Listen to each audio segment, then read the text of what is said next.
कालीबंगा सभ्यता। स्थान हनुमानगढ़। नदी घग्गर, जिसे सरस्वती भी कहा जाता है या फिर दृश्यवती भी कहा जाता है। खोज अमलानंद घोष के द्वारा 1951 या 52 ईस्वी में। उत्खनन BV लाल और BK थापर के द्वारा 1961 से 1962 के दौरान। उपनाम सिंधु सभ्यता की तीसरी राजधानी कहा जाता है। और किसने कहा? डॉक्टर दशरथ शर्मा ने इसे सिंधु सभ्यता की तीसरी राजधानी बताया कालीबंगा को। सिंधु सभ्यता की दीनहीन बस्ती दयाराम साहनी ने कहा और कालीबंगा को कहा। दयाराम साहनी ने कालीबंगा को सिंधु सभ्यता की दीनहीन बस्ती बताया।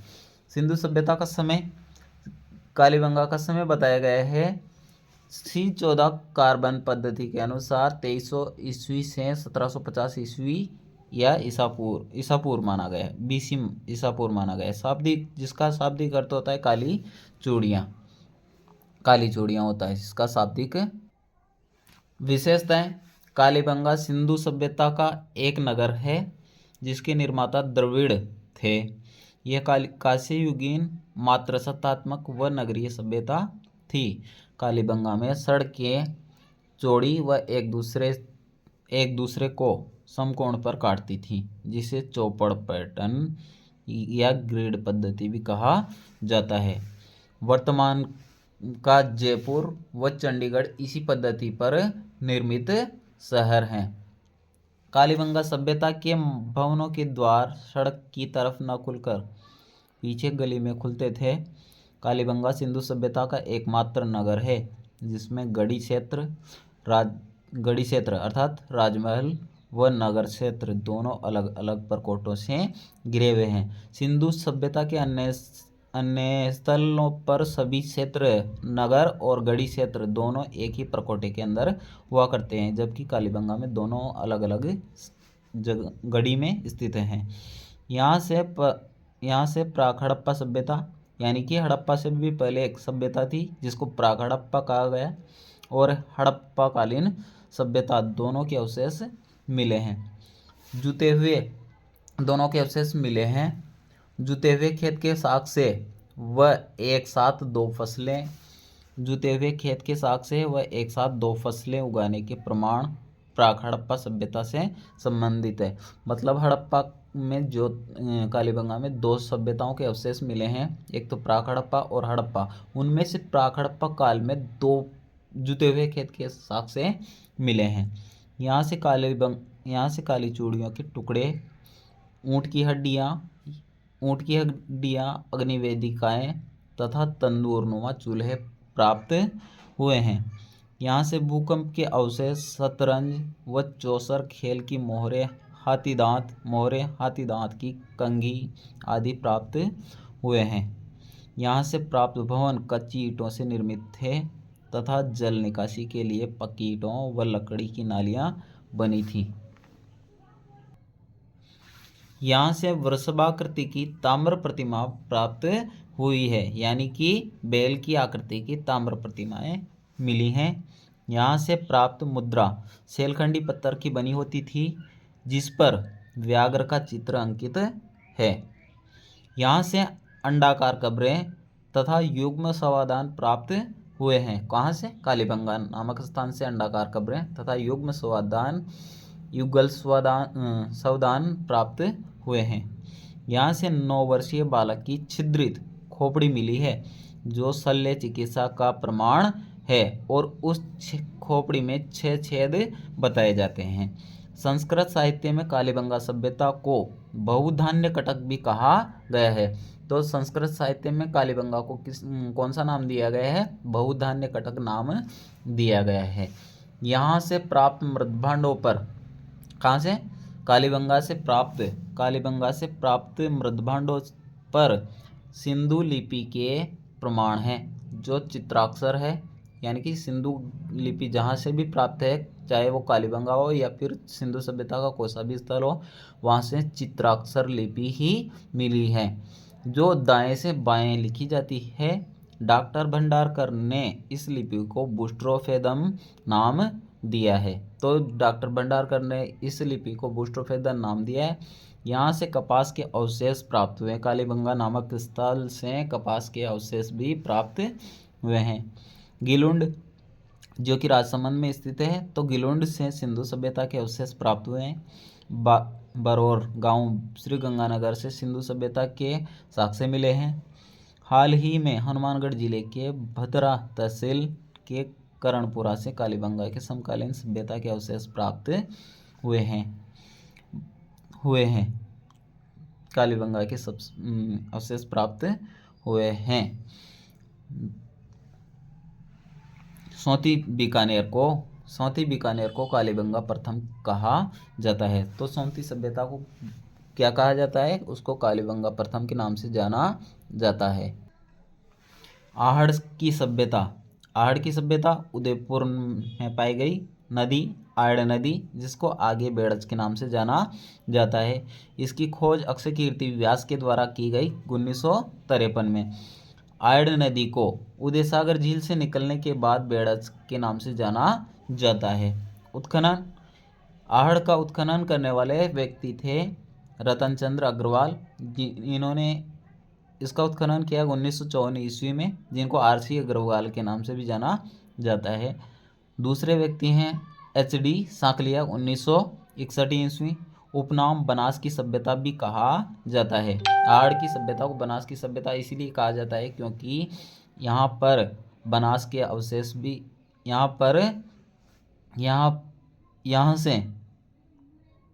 यह सभ्यता बनास नदी के किनारे पर स्थित है। प्राचीन शिलालेखों में इसे ताम्रवती नगरी बोला जाता था।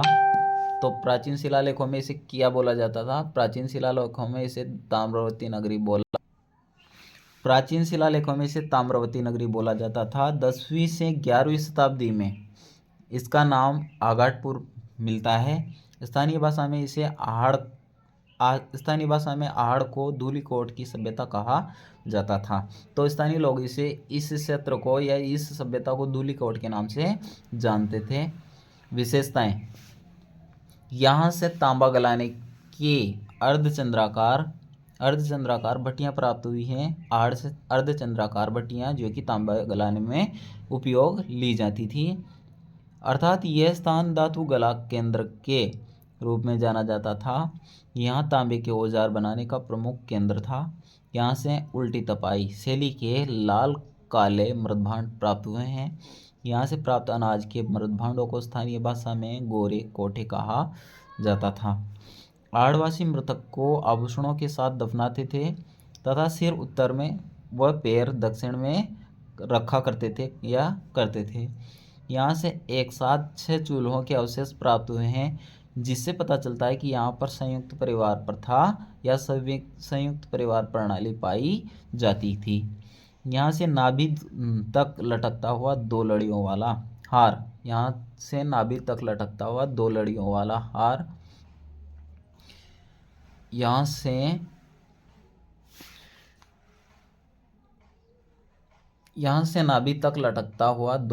वाला हार पहने महिला की प्रतिमा प्राप्त हुई है।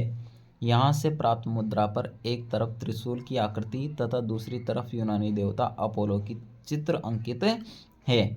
तो यहाँ से क्या प्राप्त हुआ है? यहाँ से प्राप्त एक मुद्रा है जिस पर एक तरफ तो त्रिशूल का निशान दिखाया गया है या आकृति दर्शाई गई है, दूसरी तरफ यूनानी देवता अपोलो का चित्र अंकित है। यहाँ से मिट्टी के बर्तन, अन्न पीसने की चक्की, पत्थरों के आभूषण व तांबे के सिक्के प्राप्त हुए हैं। कहाँ से? आहड़ नामक स्थल से तांबे की मिट्टी के बर्तन, अन्न पीसने की चक्की, पत्थरों के आभूषण व तांबे के सिक्के प्राप्त हुए हैं। बेराट की सभ्यता स्थान जयपुर। बेराट स्थान जयपुर में है। इसका उत्खनन दयाराम साहनी के द्वारा किया गया। यह सभ्यता बाणगंगा नदी के किनारे पर स्थित है। बेराट का प्राचीन नाम विराटनगर था, जो प्राचीन काल में मत्स्य जनपद की राजधानी थी। मत्स्य जनपद का सर्वप्रथम उल्लेख ऋग्वेद में मिलता है। ऋग्वेद में मत्स्य निवासियों का राजा सुदास का शत्रु कहा है, यानी कि ऋग्वेद में मत्स्य निवासियों का राजा सुदास का शत्रु माना गया है। पांडवों ने अपने वनवास का 13वां वर्ष राजा विराट के यहाँ बेराट में व्यतीत किया। तो पांडवों ने अपने वनवास का 13वां वर्ष या अंतिम वर्ष यहाँ पर बेराट नामक स्थान पर व्यतीत किया। 1837 ईस्वी में कैप्टन बर्ट ने बीजक की पहाड़ी जयपुर से मौर्य राजा अशोक का एक लघु शिलालेख प्राप्त किया या खोजा, जिसे बाबरू शिलालेख या बाबरू अभिलेख कहा जाता है। इस शिलालेख के अनुसार अशोक बौद्ध धर्म का अनुयायी माना गया है। इस शिलालेख में अशोक ने अपने आप को बौद्ध धर्म का अनुयायी बताया है। उसने बौद्ध स्थलों की यात्रा की। इस शिलालेख में बौद्ध धर्म के त्रिरत्न बुद्धम और संघ का उल्लेख मिलता है। वर्तमान में यह शिलालेख Asiatic Society of Bengal Calcutta संग्रहालय में सुरक्षित है। कलकत्ता संग्रहालय की स्थापना 1784 ईस्वी में विलियम जोन्स के द्वारा की गई थी। 1772 ईस्वी में कार्लाइल ने भीमडोंगरी जयपुर से मौर्य राजा अशोक का दूसरा लघु शिलालेख खोजा। बेराट से गोल बौद्ध मंदिर के अवशेष प्राप्त हुए हैं, जो धार्मिक वास्तुकला का प्राचीनतम उदाहरण है। यहाँ से महात्मा बुद्ध के अवशेष वाली स्वर्ण मंजूषा प्राप्त हुई है। तो महात्मा बुद्ध के अवशेष वाली स्वर्ण मंजूषा प्राप्त हुई है बेराट जयपुर से। यहाँ से सूती वस्त्र के अवशेष तथा अलंकृत मृदभांडों पर स्वास्तिक का चिन्ह तथा पहिए पर त्रिरत्न बना हुआ है। यहाँ से शंख लिपि के प्रमाण प्राप्त हुए हैं। और राजस्थान में जितनी भी सभ्यताएं पाई गई है, वहाँ पर शंख लिपि का प्रमाण एकमात्र स्थल बेराट ही है, जहाँ से शंख लिपि के प्रमाण प्राप्त हुए हैं। यहाँ से एक सूती वस्त्र प्राप्त किया गया है। कई परीक्षाओं में पूछा भी गया है कि कहाँ से सूती वस्त्र के साक्ष्य प्राप्त हुए हैं। तो बेराट और एक बालाथल नामक स्थानों से सूती वस्त्र के अवशेष पाए गए हैं। यहाँ से 36 सिक्के प्राप्त हुए हैं, जिनमें से 8 आहत मुद्रा व या पंचमार्क सिक्के हैं तथा 28 इंडो ग्रीक शासकों के सिक्के हैं। इंडो ग्रीक शासकों का मतलब है भारतीय यूनानी शासकों के सिक्के यहाँ से प्राप्त हुए हैं। 36 मुद्राएं प्राप्त हुई हैं, जिनमें से 8 तो आहत मुद्राओं का मतलब है जिनको पंचमार्क सिक्के भी कहा जाता है, प्राप्त हुए हैं। यहाँ से मानसिंह द्वारा निर्मित पंचमहल व अकबरकालीन जैन मंदिर प्राप्त हुआ है। हर्षवर्धन के समय चीनी यात्री ह्वेनसांग, जिसे युआनचांग भी कहा जाता है, उसने अपनी पुस्तक सी यू की में बेराट का वर्णन किया है। हर्षवर्धन के समय चीनी यात्री ह्वेनसांग युआनचांग ने अपनी पुस्तक सी यू की में बेराट का वर्णन किया है तथा उसे पारयात्र नाम दिया है। चीनी यात्री ह्वेनसांग ने बेराट सभ्यता को पारयात्र सभ्यता के नाम दिया है। बेराट शिलालेख के अनुसार इस अहिंसक बौद्ध सभ्यता को मिहिरकुलहूण ने नष्ट किया, क्योंकि मिहिरकुलहूण शैव धर्म का अनुयायी था। उसने नष्ट किया। अत्यधिक अत्याचारी व अहिंसा प्रिय शासक होने के कारण मिहिरकुलहूण को भारत का अटिल्ला कहा जाता है। मिहिरकुल ने बाड़ोली राउतबाड़ा चित्तौड़गढ़ में शिव मंदिर का पंचायतन शैली में निर्माण करवाया था, जिसे प्रकाश में लाने का श्रेय कर्नल जेम्स टोड को है। बेराट की सभ्यता से हड़प्पाकालीन, महाभारतकालीन व मौर्यकालीन सभ्यताओं के अवशेष मिले हैं। गणेश्वर की सभ्यता स्थान नीमका थाना। गणेश्वर की सभ्यता नीमका थाना वर्तमान में नीमका थाना एक जिला ही माना जा रहा है। तो गणेश्वर की सभ्यता स्थान नीमका थाना सीकर से प्राप्त हुई। नदी कांतली नदी खंडेला की पहाड़ियों से निकलती है। गणेश्वर की सभ्यता नीमका थाना नामक स्थान पर पाई गई नदी कांतली, जो कि खंडेला की पहाड़ियों से निकलती है। उत्खनन RC अग्रवाल रतन चंद्र अग्रवाल ने 1967 में किया। खोज डॉक्टर VN मिश्रा के द्वारा 1977 में की गई। गणेश्वर सभ्यता के उपनाम है ताम्र सभ्यताओं की जननी, ताम्र संचयी संस्कृति, पुरातत्व का पुष्कर, गणेश्वर सभ्यता को कहा जाता है। गणेश्वर सभ्यता की विशेषताएं। इस सभ्यता का विस्तार सीकर, झुंझुनू, जयपुर व भरतपुर तक था। यहाँ से अधिकांश उपकरण तांबे से निर्मित थे तथा जिनमें 99% तांबा पाया गया। यहाँ से कपीसवर्णी मृदभांड मिले हैं, यानी कि काले मृदभांड मिले हैं। तो यहाँ से कपीसवर्णी मृदभांड मिले हैं जो छल्लेदार हैं। यहाँ से ताम्र आयुध या औजार मिले हैं, हथियार मिले हैं। यहाँ से मछली पकड़ने के कांटे मिले हैं, अर्थात यहाँ के लोग मांसाहारी थे तथा मछली खाने के शौकीन थे। बागौर की सभ्यता। स्थान भीलवाड़ा। बागौर की सभ्यता भीलवाड़ा नदी, कोठारी, उपनाम, आदिम संस्कृति का संग्रहालय, एक संपन्न पाषाण युगीन सभ्यता। इसकी विशेषताएं। यहाँ से प्राप्त भवन पत्थरों से निर्मित थे। तो बागौर की सभ्यता से जो स्थान प्राप्त हुए हैं वो पत्थरों से निर्मित हैं। और इस सभ्यता की खास बात यह है कि यहाँ से पाषाणकालीन सभ्यता के अवशेष मिले हैं। पाषाणकालीन सभ्यता के अवशेष मिले। यहाँ से हथौड़ा, छेद करने के औजार तथा गाय व बैल की हड्डियाँ प्राप्त हुई है। यहाँ से भारत के प्राचीनतम पशुपालन के प्रमाण मिले हैं। ये सबसे महत्वपूर्ण बात है कि यहाँ से भारत में पशुपालन के प्राचीनतम प्रमाण यहाँ से प्राप्त हुए हैं। नेक्स्ट है बालाथल की सभ्यता।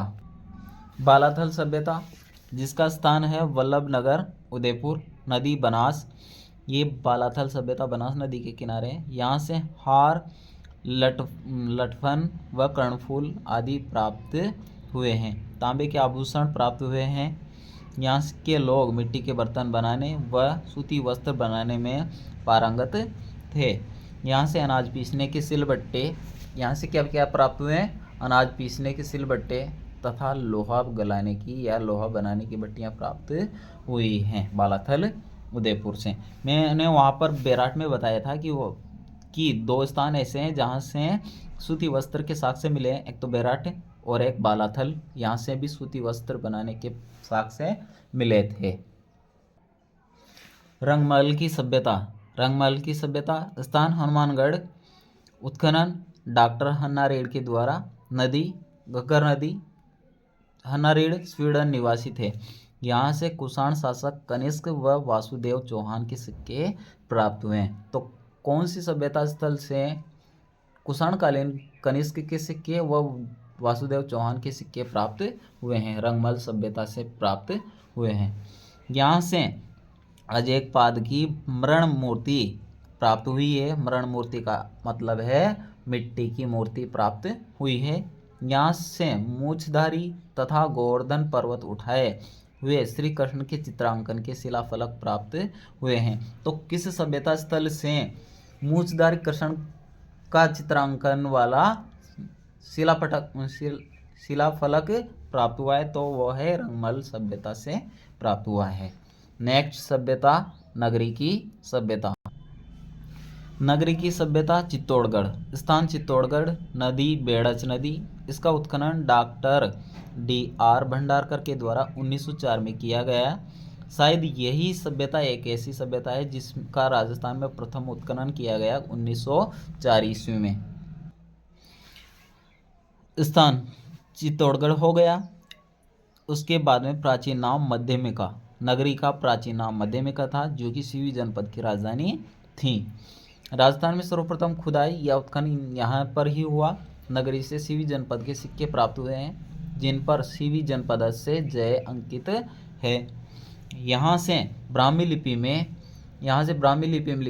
लिखा वैष्णव संप्रदाय का शिलालेख प्राप्त हुआ है जो भगवान कृष्ण बलराम की आराधना के लिए बनाया गया था। यहाँ से कुषाणकालीन गरुड़ स्तंभ भी प्राप्त हुआ है। कहाँ से? नगरी चित्तौड़गढ़ से कुषाणकालीन गरुड़ स्तंभ भी प्राप्त हुआ है। नगरी की सभ्यता स्थान उनियारा।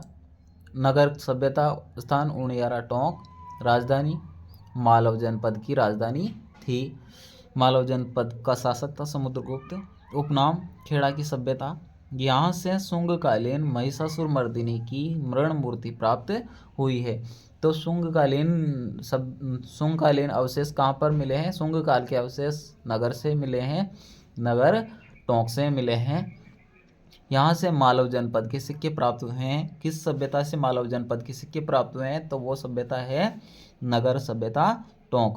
यहाँ से मालव जनपद के सिक्के प्राप्त हुए हैं जिन पर मालवाना जय लिखा हुआ है। साथ ही ये सिक्के दुनिया के सबसे छोटे व कम वजनी सिक्के माने जाते हैं। नेक्स्ट सभ्यता, रेड सभ्यता। रेड की सभ्यता स्थान निवाई टोंक नदी, ढील नदी। यहाँ से एशिया का सबसे बड़ा लोहे के सिक्कों का भंडार मिला है।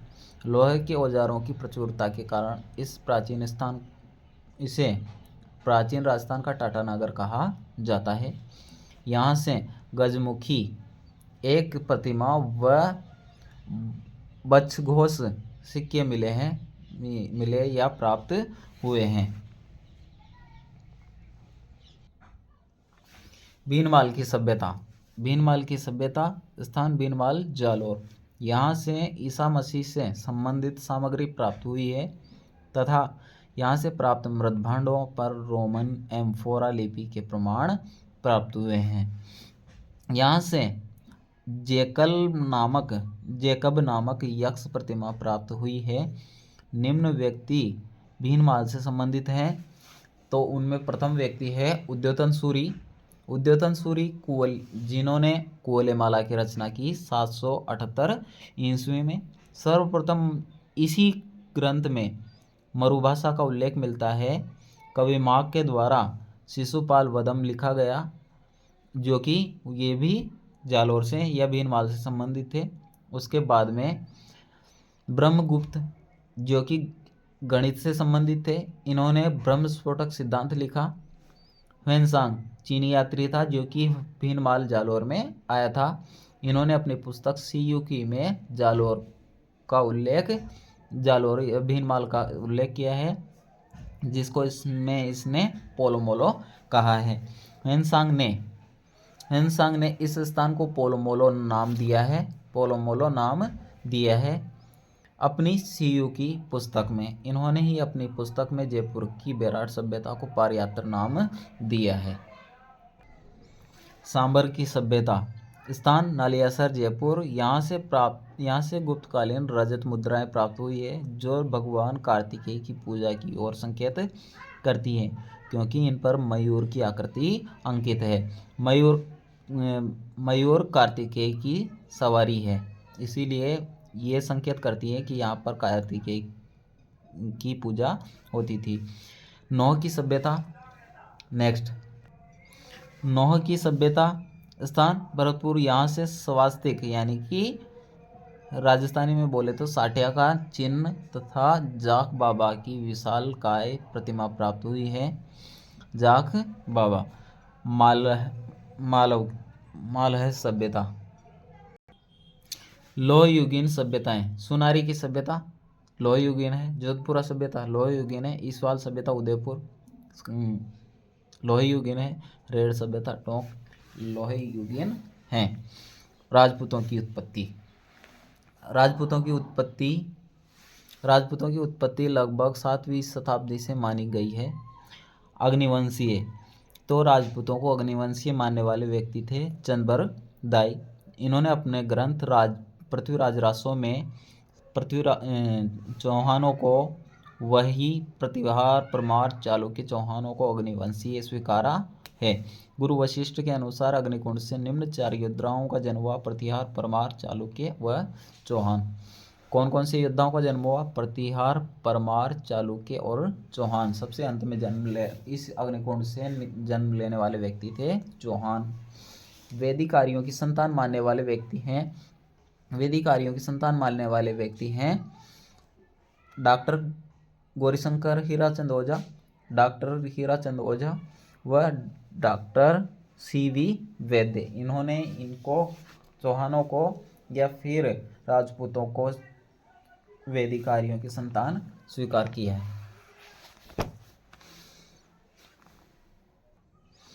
विदेशी। तो राजपूतों को विदेशी मानने वाले व्यक्ति कर्नल जेम्स टॉड व विलियम क्रुक, इन्होंने इनको शक व सिथियन माना है। गुज्जर व ब्राह्मणों की संतान मानने वाले डॉक्टर D.R. भंडारकर हैं, एकमात्र भारतीय जिन्होंने विदेशी माना है। गुज्जर व ब्राह्मणों की संतान मानने वाले व्यक्ति हैं डॉक्टर D.R. भंडारकर। विशुद्ध भारतीय मानने वाले डॉक्टर दशरथ शर्मा। मेवाड़ का गुहिल वंश 326 ईसा पूर्व में सिकंदर व राजा पोरस के बीच में झेलम नदी, जिसको वेतस्ता नदी या हाइडेस्पिस नदी भी कहा जाता है, के किनारे युद्ध लड़ा गया। इस युद्ध को 326 ईस्वी पूर्व के युद्ध को हाइडेस्पिस का युद्ध भी कहा जाता है, झेलम का युद्ध भी कहा जाता है या वेतस्ता का युद्ध भी कहा जाता है। मूल पुरुष, आदि पुरुष। गुहिल मेवाड़ के गुहिल वंश का आदि पुरुष कौन है? गुहिल, जिसको गोह भी कहा जाता है, गुहिलादित्य भी कहा जाता है या गुहिलोत भी कहा जाता है। इस वंश की स्थापना इन्होंने 566 ईस्वी में की। श्रृंगी ऋषि के अभिलेख में मेवाड़ के गुहिल शासकों को रघुकुल तिलक कहा गया है, अर्थात ये सूर्यवंशी थे और भगवान राम से संबंधित थे। एक ही स्थान पर सबसे लंबे समय तक शासन करने के कारण मेवाड़ के शासकों को हिंदुआ सूरज भी कहा जाता है। गुहिल गोह गुहादित्य वल्लभी गुजरात के राजा शीलादित्य के पुत्र माने जाते हैं। तो जो मेवाड़ के गुहिल वंश का संस्थापक गुहिल थे, उनको गुजरात के राजा शीलादित्य का पुत्र माना जाता है। जबकि कुछ विद्वान इसे बड़नगर मालवा MP का निवासी बताते हैं। नैन्सी व कर्नल जेम्स टॉड ने गुहिलों की 24 शाखाओं का वर्णन किया है। दोनों ने 24 शाखाओं का वर्णन किया है। गुहिलोतों की प्रारंभिक सत्ता का केंद्र नागदा उदयपुर था। तो गुहिलोतों की प्रारंभिक सत्ता का प्रारंभिक केंद्र नागदा उदयपुर था।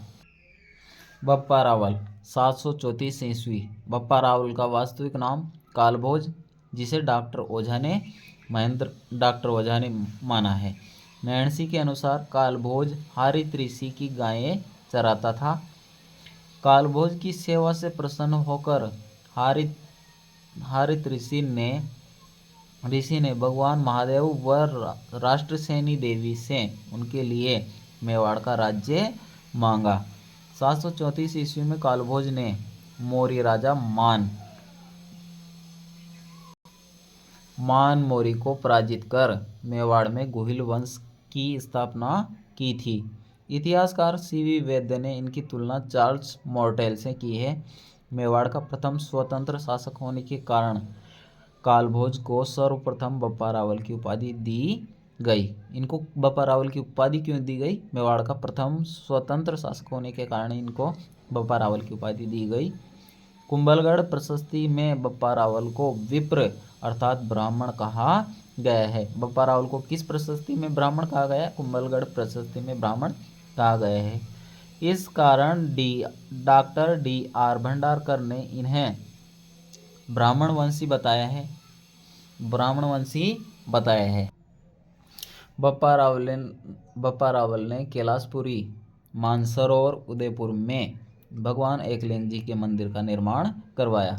तो उदयपुर के कैलाशपुरी में एकलिंग जी के मंदिर का निर्माण किसने करवाया? बप्पा रावल ने करवाया, जो लकुलिश संप्रदाय से संबंधित है तथा चौमुखा शिव मंदिर है। कौन सा मंदिर? एकलिंग जी का मंदिर लकुलिश संप्रदाय से संबंधित है, चौमुखा शिव मंदिर है। मतलब इस पिंड के या इस शिवलिंग के 4 मुख दर्शाए गए हैं। यही एकलिंग जी मेवाड़ के कुल देवता माने जाते हैं तथा मेवाड़ के शासक स्वयं को भगवान एकलिंग जी का दीवान या प्रशासक मानकर शासन चलाते थे। राजधानी से बाहर जाते समय मेवाड़ के शासक भगवान एकलिंग जी से आशीर्वाद लेते थे, जिसे आस का या आस का लेना कहा जाता है। बप्पा रावल ने मेवाड़ में सर्वप्रथम सोने के सिक्के चलाए। तो मेवाड़ में सर्वप्रथम सोने की सिक्के चलाने वाले शासक कौन थे? बप्पा रावल। बप्पा रावल की राजधानी नागदा उदयपुर थी तथा यही इनकी समाधि भी स्थित है। उसके बाद में बप्पा रावल के बाद में आते हैं भरतभट्ट द्वितीय। भरतभट्ट द्वितीय प्रतापगढ़ शिलालेख में इन्हें महाराजा धीराज कहा गया है। इसने राष्ट्रकूट कन्या महालक्ष्मी से विवाह किया था। इनके बाद में आता है अल्लट, जिनको अल्लू राव भी कहा जाता है। अल्लट, इन्होंने हूण राजकुमारी हरिया देवी से विवाह किया। यह भरतभट्ट व महालक्ष्मी का पुत्र था तथा इन्होंने आहड़ की स्थापना की। आहड़ की स्थापना करने वाले शासक कौन थे? आहड़ की स्थापना करने वाले संस्थापक राजा अल्लट या अल्लू रावल थे। वह अपनी राजधानी बनाई। आहड़ की स्थापना कर उसे अपनी राजधानी बनाई। अल्लट ने आहड़ में वराह मंदिर का निर्माण करवाया था। मेवाड़ में पहली बार स्थायी नौकरशाही इनके ही काल में लागू की गई। तो मेवाड़ में पहले नौकरशाही या नौकरशाह नहीं रखे जाते थे, बाद में इन्होंने ही नौकरशाही की स्थापना की।